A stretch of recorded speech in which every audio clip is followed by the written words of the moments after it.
Saudi, UAE, Kuwait, Qatar పక్కా Muslim countries ఇవి. కానీ భారత్ విషయానికి వచ్చేసరికి అలా ఉండవు. భారత్తో సన్నిహిత సంబంధాలు కొనసాగిస్తాయి. ప్రధాని మోడీని పెద్దన్నగా చూస్తాయి. సాటి ముస్లిం దేశమే అయినా పాకిస్తాన్ను లెక్కలోకి తీసుకో. ఈ నిజం తెలిసి కూడా పాక్ ప్రధాని గల్ఫ్ దేశాలతో గేమ్ స్టార్ట్ చేశాడు. భారత్ను బూచిగా చూపించి అరబ్ దేశాల మద్దతు సాధించాలని ప్రయత్నిస్తున్నాడు.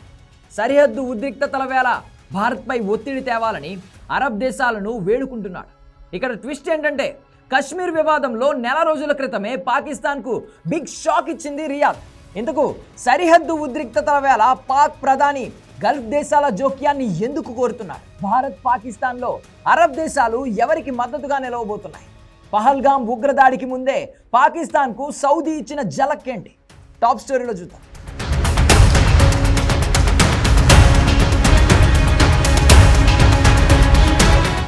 పహల్గాం ఉగ్రదాడికి భారత్ ఎలా బదులిస్తుందో అన్న భయం పాకిస్తాన్ను కలలోనూ వెంటాడుతోంది.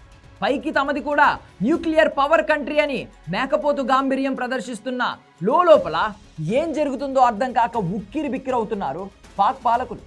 ఈ క్రమంలోనే ఆ దేశ ప్రధాని షరీఫ్ వ్యూహం మార్చి అంతర్జాతీయ సమాజం మద్దతు కూడగట్టే ప్రయత్నం చేస్తున్నారు. ఇప్పటికే చైనా, రష్యా సాయం కోరాడు. చైనా అందుకు ఓకే చెప్పినా రష్యా మాత్రం భారత్కే మద్దతుగా నిలుస్తుందన్న నిజం షరీఫ్కు తెలియందేం కాదు. దీంతో రూటు మార్చి ఇస్లామిక్ దేశాలపై ఫోకస్ పెట్టాడు. పాకిస్తాన్ ముస్లిం దేశం కాబట్టి ఇతర ముస్లిం దేశాలను సీన్లోకి దించాలనేది షరీఫ్ ప్లాన్.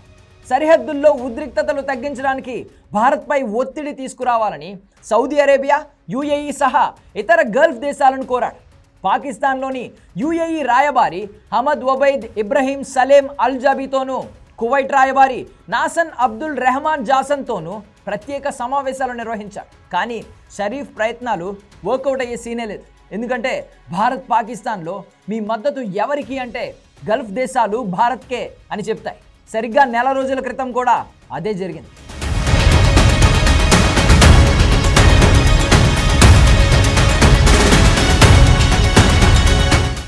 4 ఏళ్లు తీవ్ర సంక్షోభాన్ని ఎదుర్కొంటున్న పాకిస్తాన్కు ఈ ఏడాది ఆరంభం నుంచి కష్టాలు రెట్టింపయ్యాయి. రాజకీయ అనిశ్చితి, ఆర్థిక సంక్షోభం, వేర్పాటువాదంతో పాక్ శ్మశానంగా మారుతోంది. ఈ క్రమంలోనే మార్చి నెల చివరిలో పాక్ ప్రధాని Sharif, army chief Asim Munir, ISI chief Asim Malik సహా కీలక అధికారులందరూ కట్టకట్టుకుని సౌదీ అరేబియా ఫ్లైట్ ఎక్కారు. ఈ పర్యటన అజెండా రియాద్ కాళ్లపై పడైనా సరే కష్టాల నుంచి గట్టెక్కాలన్నది. కానీ తానొకటి తెలిస్తే దైవం ఒకటి తెలిసిందన్నట్లు జెడ్డాలో అడుగు పెట్టగానే సీన్ మొత్తం రివర్స్ అయిపోయింది. సాయం మాట పక్కన పెడితే సౌదీ పెట్టిన కండిషన్లతో పాక్ ప్రధానికి ముచ్చెమటలు పట్టాయి. షరీఫ్ ముందు సౌదీ అరేబియా 5 సంచలన డిమాండ్లు పెట్టింది. వాటికి ఓకే చెబితే సాయం చేస్తారు, చెప్పకపోతే దాని చావుకు దాన్ని వదిలేస్తారు.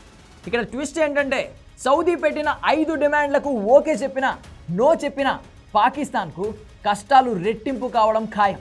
ఈ మొత్తం కథ నడిపించింది ఎవరో కాదు, అగ్రరాజ్యం అమెరికా. జెడ్డా సమావేశంలో పాకిస్తాన్కు పెట్టిన కండిషన్లలో మొదటిది కశ్మీర్. కశ్మీర్ను భారత్లో అంతర్భాగం అన్న నిజాన్ని పాకిస్తాన్ అంగీకరించాల్సిందే అని సౌదీ, అమెరికా తేల్చి చెప్పాయి. కశ్మీర్ ఎపిసోడ్లో నోరు మూసుకోవడంతో పాటు భారత్తో సంబంధాలను మెరుగుపరుచుకోవాలని పాకిస్తాన్కు తేల్చి చెప్పారు. ఇక రెండవ డిమాండ్ ఉగ్రవాదాన్ని అంతం చేయడం. సీమాంతర ఉగ్రవాదాన్ని ఎగదోయడంతో పాటు ఉగ్రముఠాలకు మద్దతివ్వడం మానుకోవాలని పాకిస్తాన్కు సౌదీ, అమెరికా తేల్చి చెప్పాయి. ఇక మూడవది ఇజ్రాయెల్ను గుర్తించడం. ఇజ్రాయెల్ను పాకిస్తాన్ ఎప్పటి వరకు గుర్తించలేదు. ఇక్కడ ఆ పని చేయాలని ఇస్లామాబాద్పై అమెరికా ఒత్తిడి తెస్తాం. నాలుగవ డిమాండ్ ఇరాన్లో అధికార మార్పులకు మద్దతివ్వడం. ఇరాన్తో పాక్ సంబంధాలు సంక్లిష్టంగానే ఉన్నాయి. ఇరాన్లో అమెరికా, సౌదీ కలిసి ఏదైనా పరిపాలనా మార్పు ప్రారంభిస్తే పాక్ తన తటస్థతను వదులుకోవడానికి సిద్ధంగా ఉండాలనేది సౌదీ, అమెరికా డిమాండ్. చివరి డిమాండ్ చైనాకు దూరం జరగడం. 5 డిమాండ్లకు అంగీకరిస్తే సాయం చేస్తామని, లేకపోతే పాకిస్తాన్తో పూర్తిగా తెగదెంపులు చేసుకుంటామని హెచ్చరించాయి. నిజమేంటంటే ఈ 5 డిమాండ్లలో దేనికి ఓకే చెప్పినా పాకిస్తాన్ కష్టాలు రెట్టింపు అవుతాయి. పైగా చైనాను కాదనే సీన్ లేదు. ఒకవేళ చైనాకు దూరం జరగాలనుకుంటే $62 బిలియన్ బీజింగ్కు తిరిగి ఇవ్వాలి. ఆ పరిస్థితుల్లో పాకిస్తాన్ లేదు. ఇదే సమయంలో ఇరాన్కు ఎదురెళ్లే పరిస్థితి అస్సలే లేదు. ఇజ్రాయెల్ను గుర్తిస్తే ఇస్లామిక్ దేశాలు ఇస్లామాబాద్పై పగబడతాయి. కశ్మీర్ మాట ఎత్తకుండా పాకిస్తాన్ లీడర్లు రాజకీయమే చేయలేరు. ఉగ్రవాదంపై పోరాటం అంటారా, అది ఎప్పటికీ జరిగేదే కాదు. సో జెడ్డా సమావేశం నుండి సైలెంట్గా ఇస్లామాబాద్ వెళ్ళిపోయారు పాకిస్తాన్ లీడర్. కట్ చేస్తే మళ్ళీ అరబ్ దేశాల కోసం గేమ్ స్టార్ట్ చేశారు. జెడ్డా సమావేశం తర్వాత సౌదీ అరేబియాతో చర్చించడం ఇదే తొలిసారి. కానీ ఆ సమావేశంలో సౌదీ, అమెరికా 5 డిమాండ్లలో ఒక్కటంటే ఒక్కదానికి పాకిస్తాన్ అనుకూలంగా వ్యవహరించలేకపోయింది. పైగా కశ్మీర్ విషయంలో పని కట్టుకుని వివాదాన్ని రేపింది. ఆ తర్వాత పహల్గాం ఉగ్రదాడికి పాల్పడి మరింత రెచ్చగొట్టింది. ఇంత జరిగిన తర్వాత గల్ఫ్ దేశాల సపోర్ట్ కావాలని అడగడం షరీఫ్ మూర్ఖత్వమే అవుతోంది. షరీఫ్ సంప్రదించిన సౌదీ, యుఏఈ, కువైట్లతో పాటు ఇతర అరబ్ దేశాల మద్దతు ఎప్పుడూ భారత్కే ఉంటుంది.